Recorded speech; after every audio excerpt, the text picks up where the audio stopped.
अस्सलाम वालेकुम दोस्तों। पाकिस्तान सुपर लीग के दूसरे मैच में मुल्तान सुल्तान ने 5 विकेटों से शिकस्त दे दी इस्लामाबाद यूनाइटेड को। दो खबरें और भी खास हैं। एक ये कि मिसबाहुल हक ने एक डेफेमेशन नोटिस भेजा है अहमद शहजाद को, उसके ऊपर थोड़ी सी बात करेंगे। नंबर 3, आप देख रहे होंगे ट्विटर के ऊपर कि फ्रेंचाइजीज ऑनर्स बेशतर ने प्राइम मिनिस्टर साहब को रिक्वेस्ट की है कि फैंस को आने की इजाज़त दे दी जाए। इसके ऊपर थोड़ी सी बात हम जरूर करेंगे। But coming back to the Pakistan super league second match, पहले मैच में तो आपने देख लिया होगा कि मोहम्मद आमिर और नसीम शाह की बुरी बॉलिंग की वजह से रावलपिंडी हारा है पेशावर ज़ल्मी से। और बहुत से लोग तनकीद कर रहे हैं मोहम्मद आमिर के ऊपर कि भाई साहब आप तो बहुत बात करते थे, अब आपने हरवा दिया। दोनों ने मिलाकर तकरीबन 8 ओवर में 100 रन्स दिए और बहुत ख़राब बॉलिंग हुई जिसकी वजह से हारे हैं। बट पहला मैच था, लेट्स सी आगे क्या बॉलिंग होती है। मगर दोनों ने मायूस ज़रूर किया होगा रावलपिंडी को, रावलपिंडी के फैंस को और ओवरऑल क्रिकेट फैंस को, जो नज़र रखते हैं कि यार नसीम शाह और आमिर दोनों मिल के क्या करेंगे। बड़ा इसके ऊपर हाइप बनी थी कि दोनों मिल के क्या करेंगे। खैर पहला मैच है, अभी बहुत मैचेस बाकी हैं, उस पर फिर बाद में आएंगे। मगर मुल्तान सुल्तान और इस्लामाबाद यूनाइटेड के दरमियान अगर हम मैच की बात करें तो मुल्तान सुल्तान ने ओवरऑल पीएसएल में लास्ट टाइम 4 दफ़ा लगातार हारी थी मुल्तान सुल्तान इस्लामाबाद यूनाइटेड से, और अब जाकर 4 हार के बाद अब जाके जीती है इस्लामाबाद यूनाइटेड से। और मुल्तान सुल्तान में इस बार 4 ऑजी क्रिकेटर्स खेल रहे हैं, जिसमें स्टीव स्मिथ शामिल हैं, कप्तान टर्नर वो शामिल हैं, पीटर सिडल शामिल हैं, और सबसे खास बात कि फिल जो कीपर हैं वो शामिल है। अच्छा, पीटर सिडल जो हैं सेकंड ओल्डेस्ट क्रिकेटर हैं in the history of Pakistan super league. 2016 के अंदर 42 ईयर ओल्ड खेले थे मिसबाहुल हक, जो कि सबसे ज़्यादा एज वाले हैं, और ये पीटर सिडल 41 ईयर ओल्ड के हैं, और ये सेकंड ओल्डेस्ट बन गए हैं पाकिस्तान सुपर लीग के अंदर। सो 4 ये बनते हैं जो चारों के चारों ऑजीज है। वैसे इस पीएसएल मैच के अंदर 8 ऐसे खिलाड़ी हैं जिनका डेब्यू हुआ है। पीएसएल डेब्यू की बात मैं कर रहा हूँ, 8 हैं। इसमें ओवरसीज़ भी शामिल हैं और लोकल जो हैं वो भी शामिल है। स्टीव स्मिथ वैसे 2019 में भी वो मुल्तान सुल्तान में सिलेक्ट हो गए थे, मगर इंजरी की वजह से नहीं खेल पाए, और अब जाकर वो खेलें 2026 में, मगर इनका डेब्यू हुआ है पीएसएल का। पीटर सिडल, जिसकी मैंने को बात बताई ऑलरेडी, बिग बैश के अंदर 16 विकेट्स इन्होंने ली थी, और आज भी अच्छे पेस के साथ बॉल की उन्होंने 29 रन दे के एक खिलाड़ी को आउट किया। बेहतर बॉलिंग की है उन्होंने। जॉश फिल्प हैं, कीपर हैं, 50 की है और कमाल इनिंग खेली जिसकी वजह से उनकी टीम को जीत मिली है। मोमिन कमर ने 3 खिलाड़ियों को आउट किया, लेफ्ट आर्म स्पिनर। ऐसे मुल्तान सुल्तान की एक चीज़ खास थी कि 3 लेफ्ट आर्म स्पिनर के साथ वो आए थे।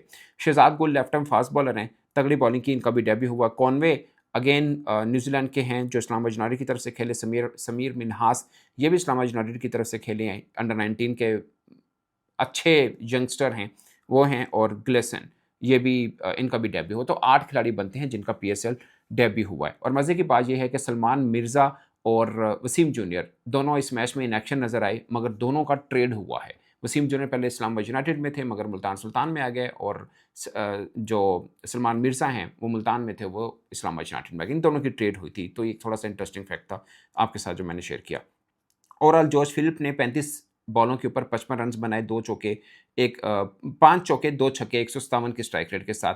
और थोड़ा-सा मुझे फुसफुसा सा मैच लगा, खासकर जो पहला पीएसएल का मैच देखा, उसके बाद ये वाला ना मैच में कहीं पे वो जान थी नहीं, और फैंस का ना होने पर ना थोड़ा प्रोडक्शन में भी फीका-फीका लगता है। ऐसा लग रहा होता है पता नहीं, मतलब एक दफ़ा जो झलकी लगती है शायद कोई नेशनल टी20 का मैच चल रहा है। मतलब उसमें भी इस तरह ही होता है, शायद कि नहीं होते हैं। सो यही वजह है, फ्रेंचाइज ऑनर जो हैं वो ट्वीट कर रहे हैं और वो रिक्वेस्ट कर रहे हैं प्राइम मिनिस्टर से कि फैंस को आने की इजाज़त दी जाए, क्योंकि फैंस नहीं होते तो वो मज़ा नहीं आ रहा। और ये पीएसएल ब्रांड है पाकिस्तान का। पहले तो एक बार ऐसा हुआ था कि फैंस नहीं थे, तब कोविड का सीन था, मगर अब कोविड वाला सीन नहीं है। सो फैंस को आने की इजाज़त दी जाए। मगर मुझे नहीं लगता कि प्राइम मिनिस्टर साहब ने कोई कोई जानबूझ के ये फैसला किया है। एक प्रॉब्लम चल रहा है पाकिस्तान के अंदर, बल्कि इस खित्ते के अंदर एक रीजनल टेंशन है, जिसकी वजह से फ्यूल का प्रॉब्लम है। और इसी प्रॉब्लम को देखते हुए पाकिस्तान क्रिकेट बोर्ड ने ये फैसला किया था कि फैंस को नहीं आने दिया जाएगा। अगरचे एक आधा और भी इशू है जिसमें मैं बात नहीं करना चाहता, वो भी आप निगलेक्ट नहीं कर सकते। खाली फ्यूल का इशू मुझे ज़्यादातर पे लगता है कि शायद वो अकेला वो इशू नहीं है, बट इसलिए 2 वेन्यू भी किए गए, 6 में से कट करके 2 वेन्यू किए गए। और ये कहा गया कि फैंस को आने की इजाज़त नहीं मिलेगी। मगर मोहसिन नकवी साहब ने प्रेस कॉन्फ्रेंस में ये ज़रूर कहा था कि अगर बीच में कहीं हालात बेहतर हो जाते हैं तो फैंस को आने की इजाज़त मिल जाएगी। अब जो ऑनर हैं, ये मेरी अपनी ज़ाती राय है, मुझे नहीं लगता कि फैंस के साथ कोई मोहब्बत है और वो चाहते हैं यार फैंस नहीं तो मज़ा नहीं आ रहा। एक्चुअली में जब फैंस नहीं बैठे होते तो उसका इनडायरेक्टली असर आपकी व्यूअरशिप के ऊपर पड़ता ही है। एक तो होता है ना, फैंस बैठे हैं स्टेडियम में, तो व्यूअरशिप का क्या फ़र्क पड़ सकता है, हम लोग ये सोचेंगे। बट मुझे लगता है कि जो प्रोडक्शन की क्वालिटी सामने आती है, बाय चांस आज आईपीएल का भी पहला मैच था आरसीबी वर्सेस सनराइज़र्स हैदराबाद का, 201 रन चेज़ किए आरसीबी ने तकरीबन 4 ओवर पहले, और विराट कोहली ने बड़ी कमाल इनिंग खेली है। आप उस मैच को अगर देखें, मैं चूँकि एज़ अ जर्नलिस्ट दोनों मैच देख रहा था, तो एकदम गैप आता था कि पता नहीं शायद कोई कलरफुल चीज़ के साथ कोई ब्लैक एंड व्हाइट एरा के अंदर हम जा चुके हैं। क्योंकि फैन्स नहीं बैठे, वो पीछे से शॉर्ट्स नहीं दे रहा, अगरचे नेट साउंड लगाया हुआ है, मगर वो कलरफुल चीज़ें सामने नहीं आ रही थी। सो ये एक फ़र्क ज़रूर नज़र आ रहा था। एक तो है ना कि ओवरसीज़ क्रिकेटर्स भी उस टाइप के नहीं हैं, मगर फिर भी पहला मैच जो हुआ पीएसएल का बड़ा ज़बरदस्त हुआ था। उसमें कुछ मुकाबलेबाज़ी भी होगी, दूसरे मैच में उस तरह की मुकाबलेबाज़ी भी नहीं हुई, फिर फैन खैर पहले मैच में भी नहीं थे, मगर वो थोड़ा-सा फीका-फीका मैच नज़र आया। शायद उसकी वजह ये भी थी कि पहले मैच के बीच में उस वक़्त आईपीएल का मैच भी नहीं चल रहा था। बट ये एक चीज़ है, खैर पहला मैच बहुत मज़े का हुआ था, बट दूसरा मैच बहुत फीका हुआ। सो ओनर्स जो हैं फ्रेंचाइज़ के, वो ये रिक्वेस्ट कर रहे हैं कि शायकीन को इजाज़त मिल जाए। मुझे ज़्यादातर पे लगता है कि अगर शायकीन बैठे होंगे, हर मैच के अंदर हमें कोई ना कोई क्रिकेट शाइक भी देखते हैं हम लोग कि वो भी वायरल हो रहे होते हैं अपनी एक्ट की वजह से।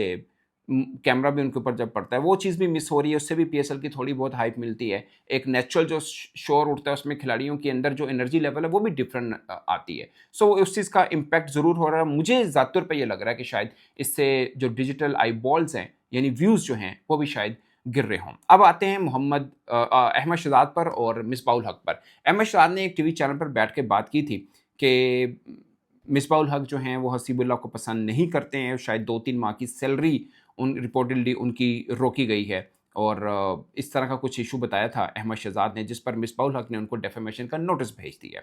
मेरी किसी से बात हुई थी, तो उस पर अहमद शहजाद भी शायद थोड़े गुस्से में ही हैं, जो मुझे पता लगा कि वो भी कहते हैं कि ठीक है, इस केस को फिर हम कोर्ट में ही निपटेंगे, और शायद उनके पास इस मैटर को लेकर, मुझे लगता है कि ऐसी बात की है तो उनके पास सबूत होने चाहिए, या एटलीस्ट होंगे, और इसी बुनियाद के ऊपर खड़े होकर उन्होंने ये वाली बात की हो।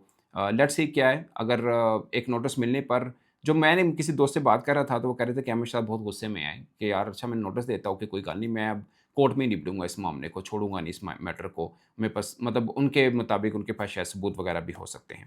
सो ये एक इशू है। ऑफ कोर्स पाकिस्तान क्रिकेट के लिए कुछ खास बेहतर नहीं है। एक तरफ वो सेशन कमेटी में है मिसबाह-उल हक, बट उनको लगता होगा कि उनके उनके साथ ज़्यादती, अगर उनको फील हुआ है कि ये जो खबर दी गई है अहमद शहजाद की तरफ से ये गलत दी गई है, तो उन्होंने इसलिए नोटिस भेज दिया है। और लेट्स सी अब ये ऊँट किस करवट बैठेगा, बट इसका सबसे पहले तो ये देखना है कि अहमद शहजाद इस पर जवाब क्या देते हैं, और फिर अगर ये मामला कोर्ट पे जाता है, तो फिर ऑफ कोर्स हर पेशी के ऊपर इसके ऊपर भी एक बातें कुछ निकलना शुरू हो जाएंगी। बट ये पाकिस्तान क्रिकेट के लिए ये मामला बेहतर नहीं है। आई होप कि ये किसी और तरीके के साथ अच्छे से ये रिजॉल्व ज़रूर हो जाए। इस पर दोस्तों अपनी राय कमेंट की सूरत में ज़रूर बताइएगा। मेरी तरफ से इतना ही, इजाज़त दीजिए। अल्लाह ने के बाद।